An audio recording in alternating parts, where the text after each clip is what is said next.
Estimada audiencia, ¿cómo les va? Tengan todos muy buenas tardes.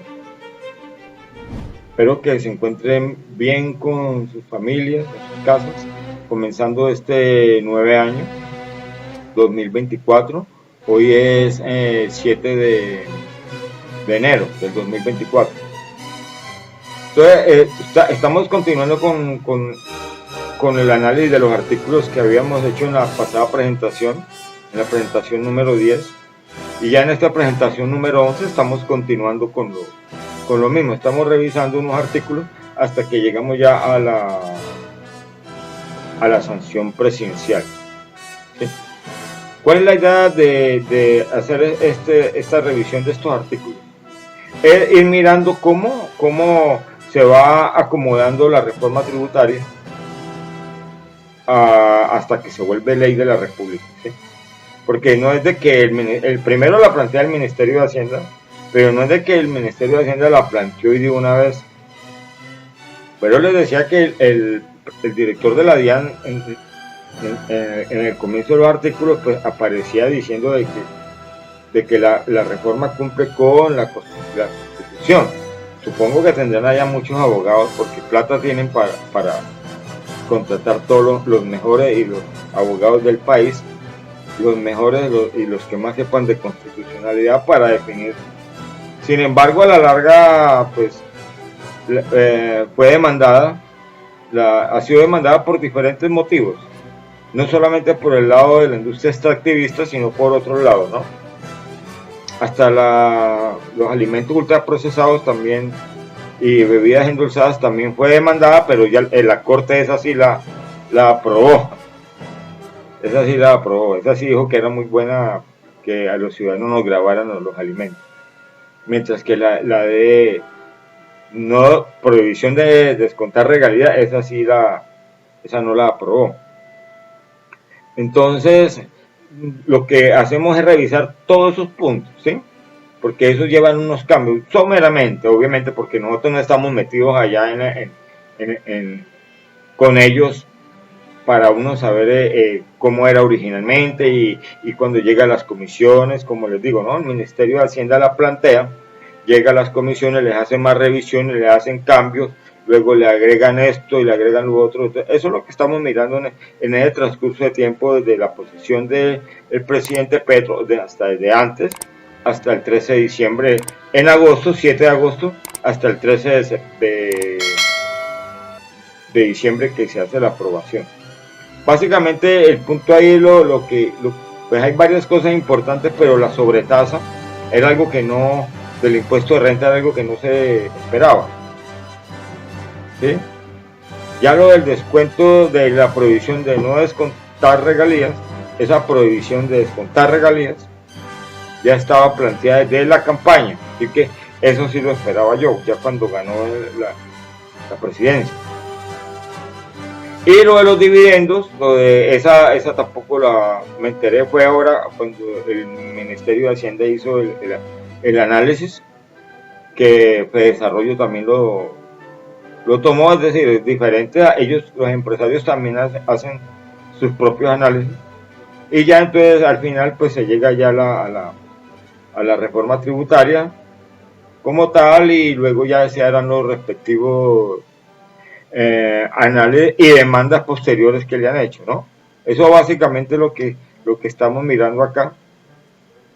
Muy importante que nos quede bien claro cómo es esto de la reforma tributaria.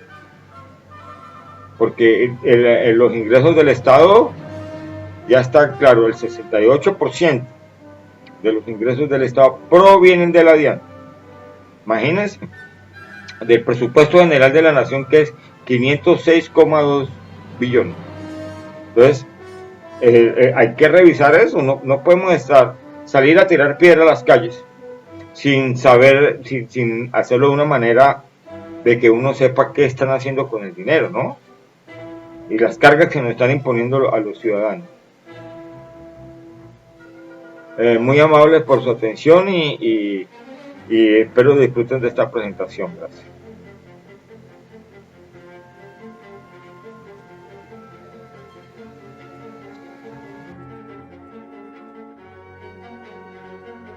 Estimada audiencia, tengan todos muy buenas tardes. Entonces, continuando con esta serie de artículos que estamos revisando acerca de la reforma tributaria hasta el día que se sancionó la ley, vamos a revisar este artículo del diario La República del 28 de noviembre del 2022, es decir, más o menos unos 15 días antes de la sanción de la reforma tributaria. Entonces dice así: Reforma Tributaria 2022. Luis Carlos Reyes, director de la DIAN, afirmó que la reforma se alinea con la Constitución de 1991 y cumple con ella en la medida que será debatida en el Congreso de la República. Sí, eso es lo que ellos están presumiendo, ¿no? Y pues, a la larga, pues siempre obviamente fue demandada por diferentes gremios por inconstitucionalidad. Dice: empresas petroleras ven que su tasa de tributación subirá hasta el 70% por la reforma. Estos son cálculos que ellos hicieron ahí, ¿no? Más que todo representados por Desarrollo. Y entonces nos muestran esta pequeña tablita. Vamos a mirarla.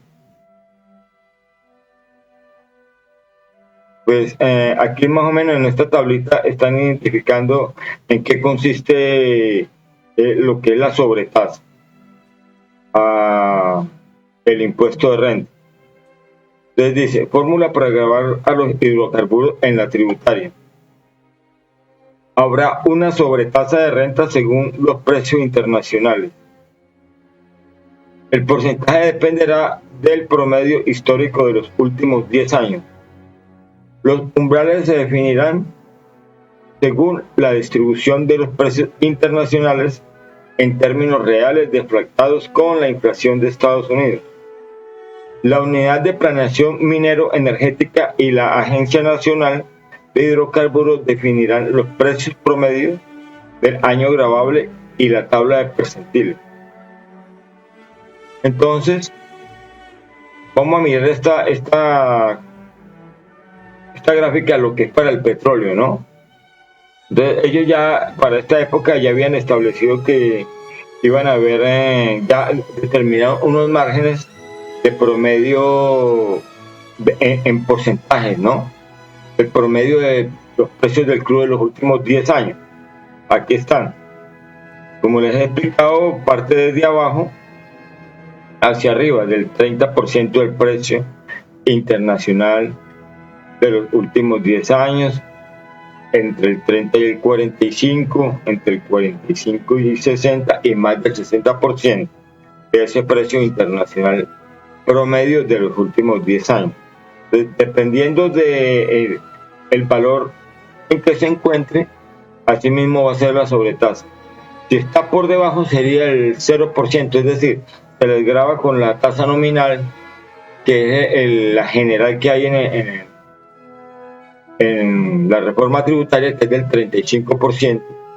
Si está entre el 30 y 45, ya ahí comienza a cobrar una sobretasa del 5%, para un total de 40% de impuestos sobre la renta. Si está entre el 45 y 60%, la sobretasa sería el 10%, y la renta total que pagarían sería del 45%. Más de 60%, entonces la sobretasa sería del 15% y el impuesto sobre la renta sería del 50%. Entonces, esto es lo que es la sobretasa, ¿no? Entonces, ellos, los análisis que hacen es de que con esa sobretasa más otros artículos que se cambiaron, les va a aumentar hasta el 70% el impuesto de renta, la tasa efectiva tributaria, llamémosle así, como se le llama, ¿no? Yo eso ya lo he explicado la tasa efectiva tributaria es lo que realmente, el porcentaje sobre las utilidades que realmente están desembolsando para pagar impuestos. Mientras que Hacienda publicó un informe que proyecta una tributación efectiva de hasta 46,8%, empresarios la ven en 70%. El escritor es el señor Xavier Becerra Silva, que escribió el artículo. Luego de la aprobación de la reforma tributaria siguió la polémica por el duro impacto que tendrá sobre el sector petrolero, principalmente por el aumento de la tasa efectiva tributaria de tributación. ¿Sí, la tasa efectiva tributaria o la tasa efectiva de tributación? Para las empresas dedicadas a las industrias extractivas, es decir, más que todo, sí, se enfoca más que todo a carbón, la sobretasa para carbón y petróleo. Sin embargo, en este estudio de desarrollo aparecen otros minerales, pero la ley solamente habla para petróleo y carbón. El Ministerio de Hacienda publicó un documento en el que especifica la carga efectiva que tendrá la extracción de hidrocarburos, petróleo y gas durante el próximo año. Según las cuentas de la cartera económica, la tributación efectiva subirá entre 3.8 porcentuales a 15.3 puntos porcentuales. Es lo que aparece acá en esta gráfica. En lo que corresponde al gobierno. ¿Sí?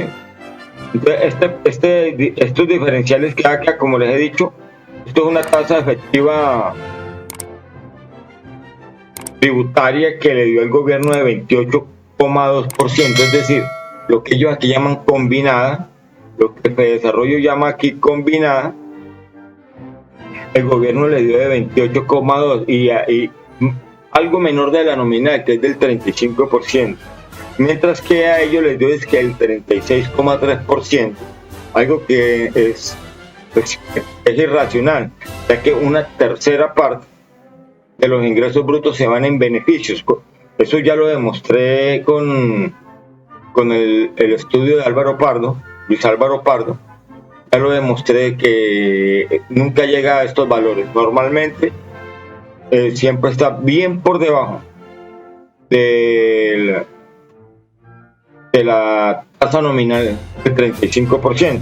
Entonces, sin embargo, aquí les dio mayor la tasa combinada y aquí el gobierno se le dio menor, algo más lógico. Sin embargo, este valor puede llegar de acuerdo con el estudio de Álvaro Pardo, llegó a 2.2%, ¿no?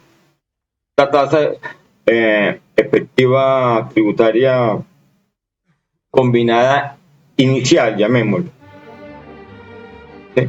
Luego se le van sumando los tres diferenciales que hablan, ¿no? Diferenciales por aquí dice, por no deducibilidad de regalías, por sobretasa del impuesto de renta y por dividendo. Esos tres diferenciales que están acá, entonces ya le da una tasa final, que es la que aparecen aquí arriba, ¿no? El 33,6% al 46,8% cuando tiene una sobretasa del 15 puntos. Sí, a eso se refiere. Y lo que son estos valores acá, que estos diferenciales que habla acá en esta parte, de 3.8, son estos que están acá, es la suma de estos que aparecen acá. ¿Sí? Lo que es no deducibilidad de regalías y la sobretasa de 5 puntos, luego le va sumando los otros, que es se suman eso y le da ese valor, ahí arranca.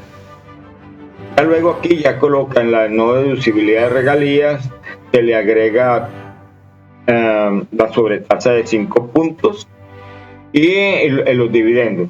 Esos tres diferenciales le dan una tasa total del 37,7%. Y así sucesivamente hasta cuando ellos dicen que logra ese diferencial de acá. de 15,3 puntos.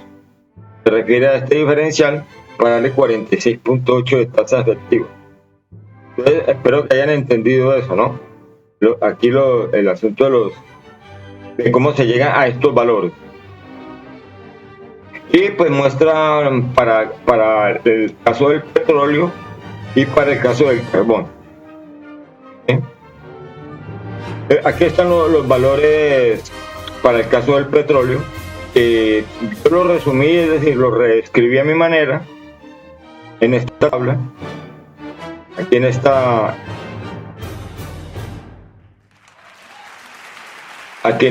en este gráfico, que pues lo veo que es como más explicativo, ¿no? Entonces partimos de acá, ¿no? El precio promedio internacional de los últimos 10 años, lo que se le van a sacar son los porcentajes, ¿no? El 0%, el 30%, el 45%, 60%, el 10%, a todo el precio total. Estimamos cuánto fue el precio promedio del año gravable y miramos en qué rango entra esos porcentajes. Dependiendo, por decir, nos dio entre el 30 y 45%, entonces ya la tasa que nos va a dar sería el 5%. Y ya se le suma el 35%, que es la nominal, que en este rango no se cobra la nominal. Entonces ya se le suma el 35 más la sobretasa, quedaría el 40%. Los precios de referencia, el crudo Brent. Colombia maneja el crudo de referencia Brent. Son dos precios de referencia que maneja: el Texas, el West Texas Intermediate, y el crudo que es del Golfo de México, de la bolsa de Estados Unidos, y el Brent, que es de la bolsa de Londres. Entonces así se ubica, así de simple como está esta gráfica. No tiene nada de raro, ¿no? Ahora miremos la otra, que es lo que yo les había leído, que los precios internacionales del crudo Brent son deflactados con la inflación de Estados Unidos. Entonces, ¿qué pasa? Partimos del año 2013. Ya sabemos que el año gravable va a ser el año pasado. A partir del año que pasó, 2023, es el año gravable. Y cuando lo hacemos ahora acá, antes de terminar este semestre. Póngale en marzo, abril. Ahí dice, las personas jurídicas hacen la declaración de renta en el 2024, ahora en unos 4 meses. Ahí y el año gravable es este. Entonces lo que se hace es determinar un promedio de los precios del crudo en todo el año gravable. Pues normalmente se hace por mes, pero luego se puede hacer para ya los 12 meses del año y se determina un precio. Entonces estos valores que están acá para cada año, 2013, 14, 15, 16, 17, 18, 19, 20, 21 y 22, son 10 periodos. Los tenemos que traer aquí al valor del año gravable. Para sumarlo, lo dividimos por 12 y ya lo comparamos con y ahí es cuando uno dice, vea, va a dar acá con el precio del año gravable 2023, ¿sí? Ahí es cuando uno los compara y ya dice, bueno, viene a dar a tal parte. ¿Cómo lo damos, como dice, deflactados en términos reales con esta fórmula? Que es la fórmula pues base de lo que es la matemática financiera, que es la de valor futuro igual al valor presente por 1 más i a la n. N, ¿qué es? N es el número de periodos, que es 10, es muy claro. Precio promedio de los últimos 10 años, y lo va reduciendo o lo va trayendo uno por uno. Lo va trayendo uno por uno, promedio de cada año, aquí a este valor, para luego poderlos comparar y sumar, porque son dineros de diferentes. $100 del 2013 no son los mismos $100 del 2022, va a ser un poquito más, ya no porque la capacidad adquisitiva se pierde. Entonces, para la inflación de Estados Unidos, la fracción varía entre el 4 y 7%. Más o menos son los valores que yo he establecido. Y el número de periodos son 10. Se van trayendo se van trayendo y esa es toda la operación. A eso se refiere, estimada audiencia, a traer esos precios al valor del año gravable para poderlos sumar y luego comparar. Entonces, ya en el año gravable 2023 se pueden sumar los valores del pasado, sacar sus promedios y percentiles y comparar con el precio del año gravable y determinar su correspondiente tasa, y la sobretasa es la que quedaría acá. Esta sobretasa, miramos esto, dónde entra, en qué rango entra, determinamos, simplemente ya se le suma el 35%, ya, eso no tiene pierde. Entonces, eso para que les quede por favor bien claro cómo es el asunto con esa sobretasa. Ya para el carbón se establece lo mismo, ¿no? Algo parecido. Ya se dan una sobretasa ya para del 0, 5 y 10%. Dice, los umbrales tanto para el carbón como para el petróleo se definirán de acuerdo con la distribución de los precios internacionales en términos reales, lo que les acabé de explicar, ajustado a la inflación de Estados Unidos. Cuando el precio del petróleo en los mercados internacionales esté 30% por debajo del promedio de los últimos 10 años, no se les cobrará la sobretasa de renta a las empresas petroleras y quedarán con la tarifa única para todas las personas jurídicas, es del 35%. Sí, este párrafo se ve muy normal, pero tiene el error de que no se dice este 30% por debajo del valor promedio, no, esté por debajo el 30% del valor promedio, ¿sí? Lo interpretaron, lo escribió mal el señor Xavier, lo escribió mal. En esto A más B no es igual a B por A, o B por A no es igual a A por B. Entonces hay que saber dónde va ese 30%, dice. Esté por debajo del 30% del promedio, el 30%. Aquí hacen lo mismo, dan los valores, aquí sí ya es más lógico, dice, pero cuando el crudo esté entre el 30 y 45, que es lo que acabamos de explicar,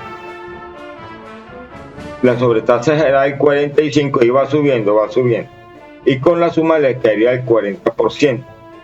Dice, cuando ya el precio esté entre el percentil 40 y 60, lo mismo, y ya cuando esté por arriba del 60%, entonces ya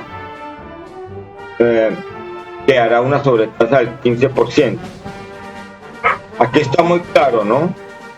Aquí está muy claro aquí en esta gráfica, ¿no? Va del 0 al 30, del 30 al 45, 45 60 y del 60 al 100%. Está muy claro el asunto, cómo parte de abajo hacia arriba. Espero que les quede claro, de abajo hacia arriba, hacia el precio total del precio internacional del crudo. Estimada audiencia, muchas gracias por escuchar estas presentaciones e investigaciones. Y también muchas gracias por sus donaciones a mi cuenta en el Banco de Colombia. Que tengan todos un feliz día y un feliz año. Dear audience, thanks a lot for listening my presentations and investigations. And also thank you for your donations to my saving account here in Bank of Colombia, in Colombia, South America. Have a great day and a happy new year. Thanks a lot. Bye-bye.